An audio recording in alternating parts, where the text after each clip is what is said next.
Depend करता है कि आप अपने विकास के लिए आप राजनीति में उतरे हैं या जनता या अपने समाज के लिए उतरे हैं। जहाँ लड़कियों को, बच्चियों को, महिलाओं को या छोटे बच्चों को बाहर निकलने या भेजने में पेरेंट्स को भी और खुद को भी हमें मतलब डर ना लगे। हम ना सड़क, नाली, जल जमाव इन चीजों पे ही अटके रहेंगे। इससे ऊपर भी तो कई क्या आप ऊपर जी क्या और ऊपर क्या आप करना चाहते हैं? जल नल का योजना है वो, और हमारे यहाँ जो डीलर हैं वो राशन भी कम देते हैं। कई ऐसे मतलब कंप्लेंट भी आई हुई है। उन चीजों में सुधार होंगे तब तक आप विकास नहीं कर सकते। कोई आपको विकास खुद ला करके नहीं दे सकता, सुविधाएं आप तक पहुंचा नहीं सकता। आपको खुद जरूरी होगा कि मेरे लिए क्या जरूरी है, मेरे बच्चों के लिए क्या जरूरी है। घर में बैठना होता तो मैं बाहर नहीं ना आती, मैं हाउस वाइफ हूँ तो घर में ही रहती। अगर मुझे ये चीज इन कामों पे नहीं देखना होता, मुझे पता है मैं जिस चीज के लिए मैं लड़ रही हूँ और अगर मुझे सपोर्ट मिलता है, अगर मैं जीतती हूँ तो मुझे बाहर रहना जरूरी हो।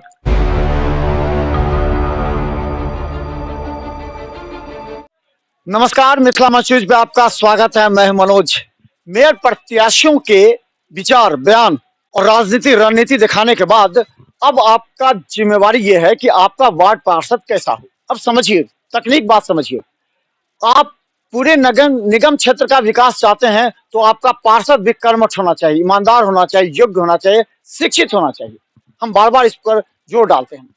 और आज हम बता दें, वार्ड 14 में हमने अभी एक प्रत्याशी को दिखाया। अब दूसरे प्रत्याशी हमारे साथ हैं, नगमा परवीन।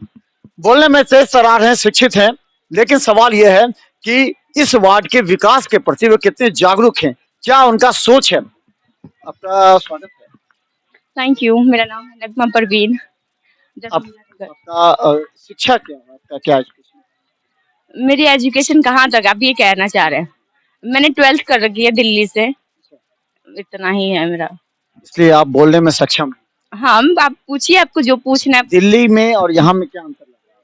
बहुत डिफरेंस है। दिल्ली में और यहाँ में तो बहुत ज्यादा जमीन और आसमान का अंतर देखने को मिलता है। दिल्ली की साफ सफाई, दिल्ली की एजुकेशन, दिल्ली के बच्चों का बोलने का तरीका, यहाँ के बच्चों का या यहाँ के आंगनबाड़ी या यहाँ के स्कूलों के जो दिशा है, बहुत डिफरेंस है। सरकारी स्कूलों में भी तो वहाँ डिजिटल क्लासेस चलती हैं और हमारे क्लासेस यहाँ तो टीचर ही नहीं है स्कूलों में, यहाँ के गवर्नमेंट स्कूलों में। नगमा जी, राजनीति में कैसे आ गए? कैसे आपका हुआ कि राजनीति में, जबकि राजनीति वो लोग अच्छा नहीं मानते हैं, तब कैसे आ गई?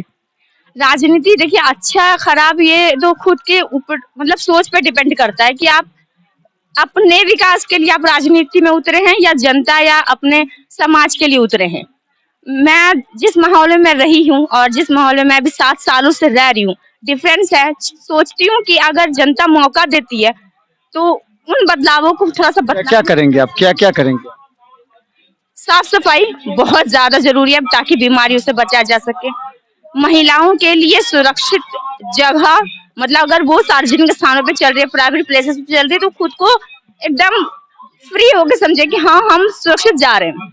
हमारे जैसे सीसीटीवी कैमरे वगैरह में निगरानियां होती हैं, उनको खौफ नहीं होना चाहिए।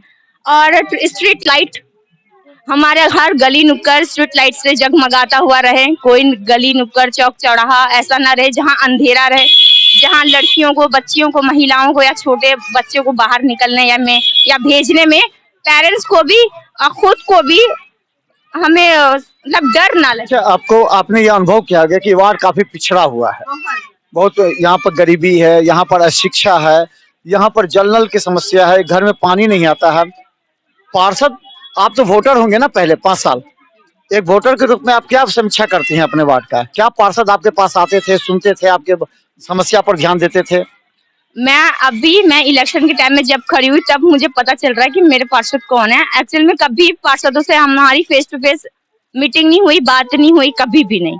और ना ही खुद पार्षद जीतने के बाद हमारे बीच में कभी नहीं आई है, कभी भी नहीं। अभी जो वर्तमान में है, जो प्रेजेंट चल रही है, कभी भी नहीं आई है। क्या सोच करके आप चुनाव लड़ रही हैं?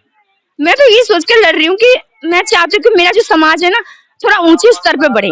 जो पुरानी समस्या रह गई ना, उनको हम खत्म करके और नए मुद्दों को और नई सुविधाओं को हम ला करके प्रोवाइड। कब तक हम ना सड़क, नाली, जल जमाव इन चीजों पे ही अटके रहेंगे? इससे ऊपर भी तो कई क्या आप ऊपर जी क्या और ऊपर क्या आप करना चाहते हैं? जल नल का योजना है वो, और हमारे यहाँ जो डीलर हैं वो राशन भी कम देते हैं।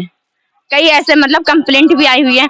उन चीजों में सुधार। और क्या कहते हैं, हमारे वार्ड में एक भी पार्क नहीं है बच्चों के, वृद्ध लोगों के लिए एक भी सार्वजनिक पार्क नहीं है। मैं सोचती हूँ कि पार्क होना भी बहुत जरूरी है बच्चों के खेल कूदने के लिए मैदान। साथ ही साथ हमारे वार्ड में एक भी डिस्पेंसरी नहीं है, सरकारी डिस्पेंसरी होना बहुत जरूरी है। जो जिनके पास उतने पैसे नहीं है ना कि हम जाकर के तुरंतली प्राइवेट डॉक्टर से जाकर के ले लें, डिस्पेंसरी होने से जो है 5 रुपए 10 रुपए में पर्ची कटती है, वहां से अच्छी दवाइयां मिल जाती हैं। प्रेग्नेंट लेडी के लिए भी मिलते हैं, बच्चों के लिए भी मिलते हैं, वृद्ध लोगों के लिए। नगमा जी, आप सपना तो बहुत अच्छा देख रही हैं, लेकिन क्या लगता है दरभंगा नगर निगम आपकी बात सुनेगा?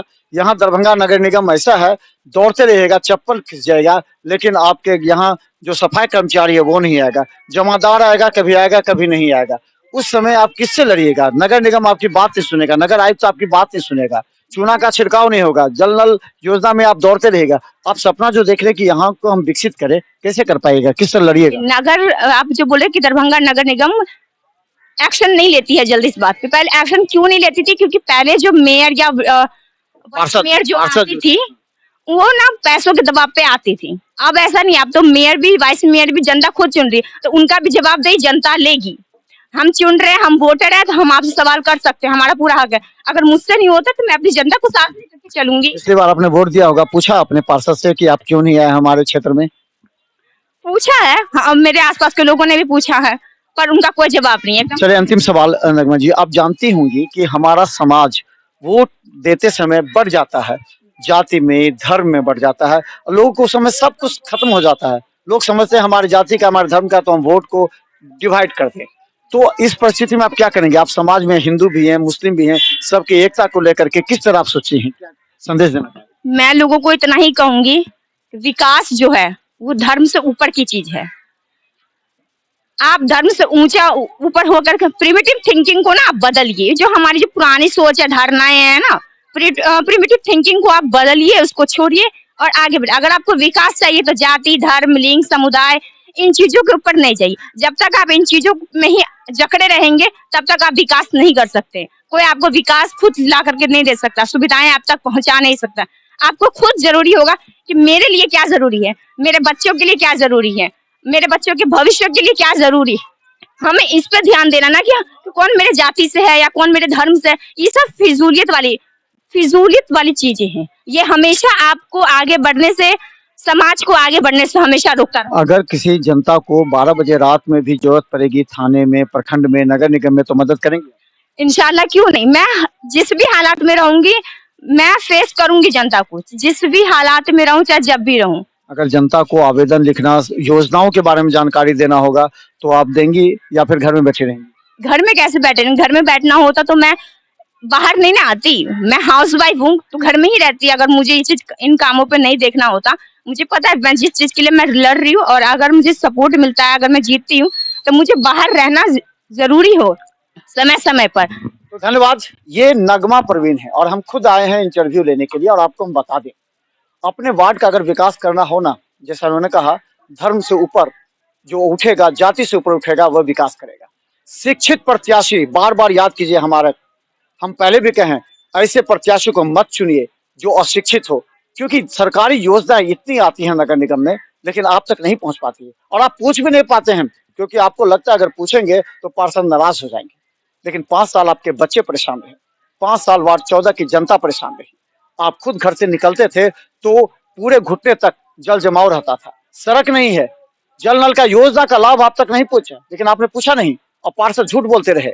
लेकिन हम बता दें, अगर सच्चे प्रत्याशी को चुनिएगा, इसीलिए हम खुद आज वार्ड 14 के 3-4 प्रत्याशियों के बयान हम आपको सुनाएंगे।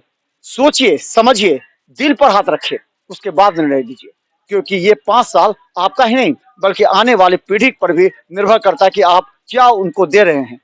महिला काफी तेज तर्रार है, जुझारू हैं, शिक्षित हैं और इन्होंने कहा है कि हम जब जीत के जाएंगे तो पूरी तरह इस वार्ड का विकास करेंगे, धर्म और जाति से ऊपर उठकर।